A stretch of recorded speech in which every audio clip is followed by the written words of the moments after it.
Paano ba natin malalaman, mga kapatid, kung ang pagkakaisa ng mga tao ay nanggaling sa Diyos o hindi? Una, tingnan natin ang motibo. Dahil mula sa motibo, ito'y dapat ay motibo na maka-Diyos. Ang tamang motibo siyempre ay huwag isipin ang sarili, to be selfless.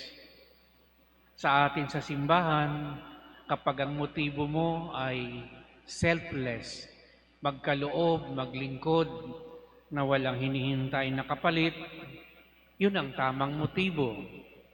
At kung tayo ay pare-pareho ng motibo sa pagpunta sa simbahan at sa ating paglilingkod sa Panginoon, matutupad ang panalangin ni Jesus na tayo ay magkaisa. Sapagkat yun din naman ang motibo ni Jesus nung siya'y pumunta sa daigdig, to totally give Himself to all of us in service to humanity, especially liberating us from sin and sharing His divine life in us o to us. Yun lang ang motibo ng Diyos. Kaya kung hindi tayo ka-align ng motibong yaon, sigurado ang kabaliktaran ang mangyayari dahil hindi na selfless ang motibo, kundi selfish motive. Mawawala yung ating tinatawag na Holy Alliance. Nagsasama-sama tayo at nagkakaisa, at ito'y banal na pagsasama-sama natin.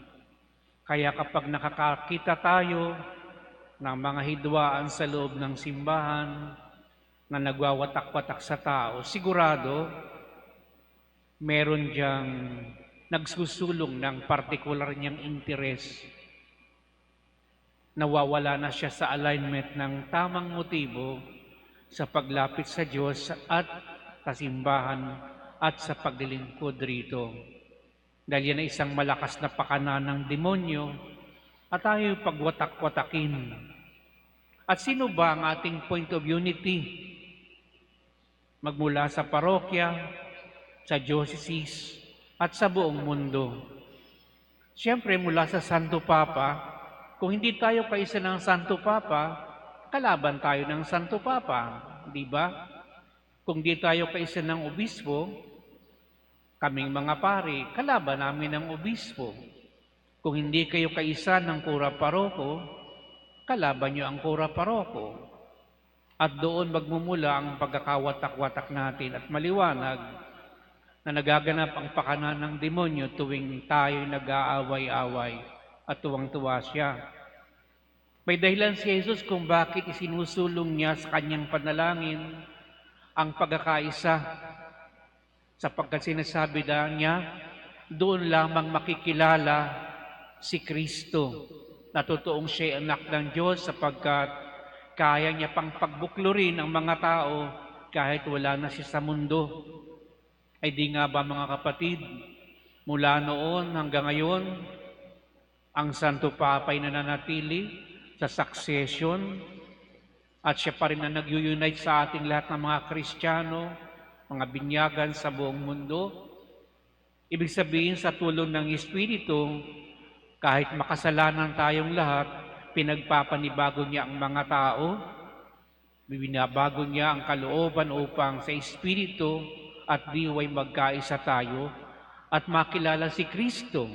Kaya may mga tao pa rin na nananalig at naniniwalang kapag naghandog sila ng buhay selflessly, makikilala si Kristo sa sanlibutan, sapagkat kung anong meron siya, ibinabahagi niya sa atin upang makita natin ang karangalang ibinigay kay Kristo ng Ama. Yun ang sinasabi ni Jesus. Pero mga kapatid, sa malaking realidad ng ating mundong ginagalawan, meron din tinatawag na unholy alliance. Nag-a-alliance sila para magkaisa dahil sa selfish motive. At hindi magtatagal, dahil may kanya-kanya yung mga sinusulong na agenda, mag-aaway-away din yan. Tingnan nyo ang politika.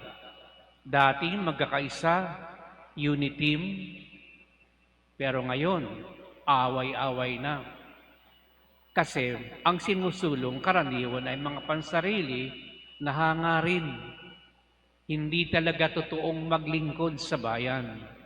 May mga ulterior motive, kaya watak-watak sila. Kakaiba dapat tayo sa simbahan. There should never be such a thing as unholy alliance. Na convenience lang ang ating pagkakaisa para manalo tayo, magsama-sama tayong malalakas, bilhin natin yung mahihina, siguradong panalo tayo.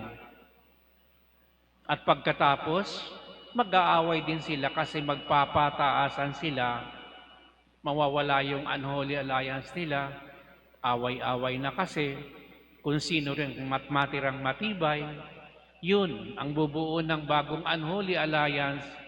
It's a vicious cycle, lalo na kung politika ang pag-uusapan.